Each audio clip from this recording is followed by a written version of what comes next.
على الخير، كيفكن؟ شو هاي ميرو يا عمري؟ ياك بتعرفوا شو صار فيني اليوم يا جماعة؟ أنا عندي موعد دكتور بس هو السبت، اوكي؟ فدقوا عندي المركز امبارحة عم يأكدوا على الموعد، هن بالعادة بدقوا قبل بنهار، فشكل البنت مخربطة وأنا قمت جهزت حالي وكذا. شوف قديش أنا نشيطة يعني كل ما موعد دكتور الأسنان.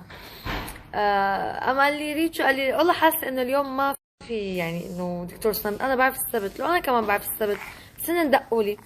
قلت له عم دق على المركز ما عم يردوا. قام قال لي رح دق للدكتور. قام دق للدكتور قال له نحن اليوم ما أنا بالمركز. طلعت هيك قمت انا انزعجت، قال لي شو بك؟ قلت له لا بس انه انا بحب اجدد انه ليك التقويم بس يظبط لي اياه وهيك، انه انا برتاح خلص باسرع وقت بدي اخلص من هذا التقويم. شفتوا حدا مثلي بيحب يروح عند دكتور الاسنان؟ اكيد لا. مو تنود؟ مو يا مامي؟ يا عمري يا عمري انا. شفتوا حدا مثلي بيحب يروح عند دكتور الاسنان؟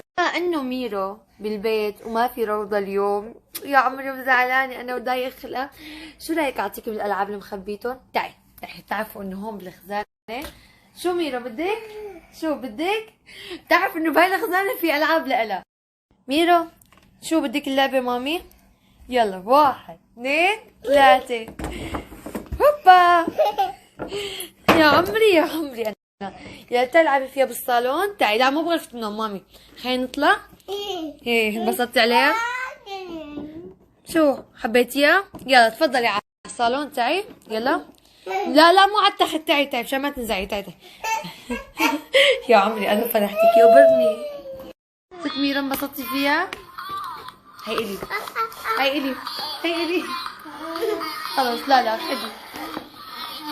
يا عمري انبسط، يا عمري انبسط. بدك هدية كل يوم انتي؟ لا ما في، بس يوم الجمعة.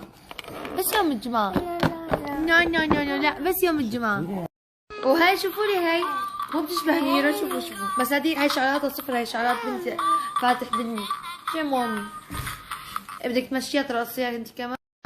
هلا ميرو ما بتترك شي باللعبة ما بتفكه، يعني بتفك لها البوط، بتفك لها هاي الجاكيت اللي لابستها، ما بتترك شي.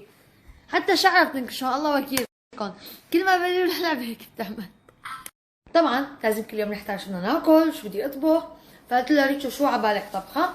جاي اعملي لي الاكله نفسها اللي عملتيها من شي اسبوع تقريبا، اللي هي صدور الدجاج وجنبها رز وهيك بالكاري يعني هي جديده الطبخه. انا عملتها اول مره هذاك اليوم، صورت لكم بوقتها، حطيت الكريمه وهيك. فاليوم رح اعملها معكم كمان، بس اليوم رح اعطيكم بالوصف الكامل يعني حتى انتم تجربوها، لانه كثير قلتوا لي انه شو حطيتي شو سويتي. فطالما انه نجحت معي وطلعت طيبه فانا رح فيدكم واقول لكم عنها بالتفصيل. اول شي عندي هون كيلو صدور الدجاج قطعتهم بهذا الشكل. شوفوا الحجم مربعات. طبعا انتم فيكم تكبرون فيكم تصغرون، انا هذيك المره كبرتهم بس بحس هذا الحجم اضبط. حطيت هون كلكم زنجبيل، حطيت بهار حلو كمان، وحطيت رشة زيت شوي، وعندي هون شي 5 6 ثنيات توم. هلا رح اخلطهم مع بعض، بتركهم شي حوالي 10 دقايق. يعني قسما بالله انه انا رح انجلط من بنتي ميرو. يعني صار هاي ثالث مرة بمسكها بموضوع الميك اب.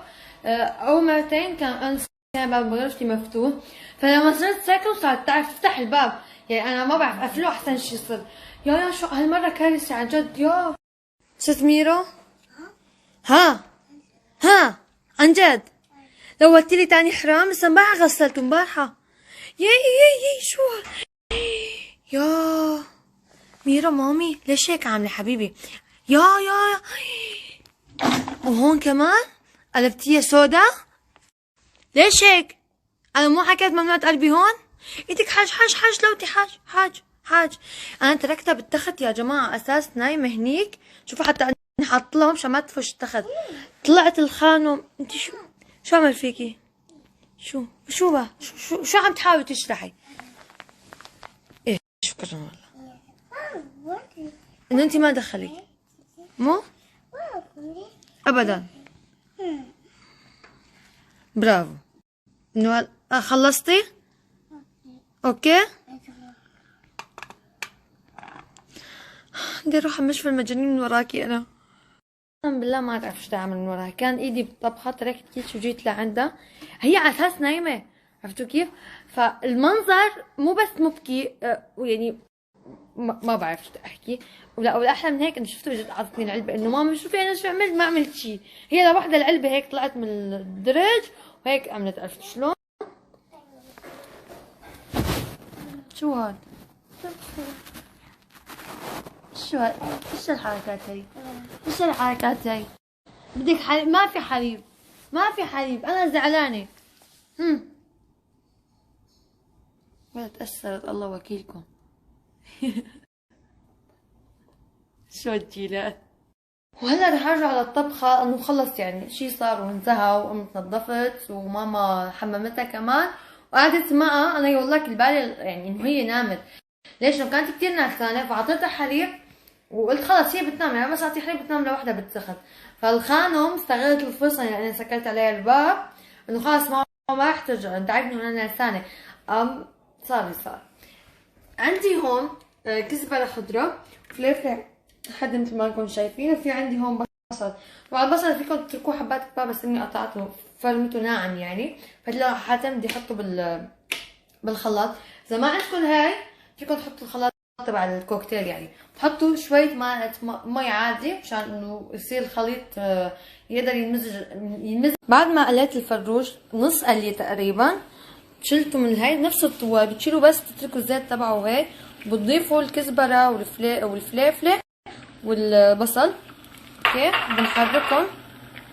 هلا بعد ما غليت عندي هون 250 شوفوا ثواني مي، حطيت معلقة ونص بس البندورة وما كترت، فيكم تحطوا 3 معالق بس انا بحس معلقة ونص كافي، ما بحبها تكون يعني هيك كثير بتدبس البندورة. وهلا رح فرجيكم البهارات اللي بدنا نحطهم. عندي نص معلقة كمون، بابريكا معلقة كبيرة، وعندي بهارات الكاري والكركم معلقة كبيرة كمان، نص معلقة زنجبيل، معلقة كبيرة من الكزبرة. بدنا نحطهم هلا كلياتهم هيك ونخلطهم مع بعض. وهلا بعد ما حطيت الفروج بعد 5 دقايق طبعا في عندي هون الكريمة تبعت الطبخ. هلا انتم فيكم تحطوا 300 جرام، هلا انا رح كتر لانه ريتشو بيحبها دسمة. كيف انا كترت حط شي 350 او 400. ايه انا بحبها. بسم الله والله العظيم برعبني. عم لك بحبها ما قلت لك شيء. اوكي نتركهم يغلوا. هون بدي احضر هلا الرز. الاكل صار جاهز وهلا صار لازم نحن ناكل. مين مشان تصير ترغب للاكل اكثر عادي لو وسخت حال لو بدلت لها الثياب 100 مره ما بياثر هذا الشيء. ايه هيك هون صحن الرز هي وقت معلقه تردي وجوز غيرها. صح تفضلي رح اجيب لك معلقه. ايه وتعبت الارض رز كمان من شان اخبر. عم تنفخ على الاكل. هاي جبتها لسنوب. الارض فيها رز حبيبي وقت المعلقه. فهمت. تسمحي لنا ناكل بقى هاش صوري، بتسمحي لنا ناكل برد الاكل. مين قال لك ما تاكل؟ سؤال كان عم بموت بشقى انا مقفلش الاكل انا كل حبيبي كل. خلص بدنا ننزع الصحن يعني من الاخر عادي شو يعني ماشي مثل ما هو ماشي حماتي تعالي انا تردي عليها تعالي.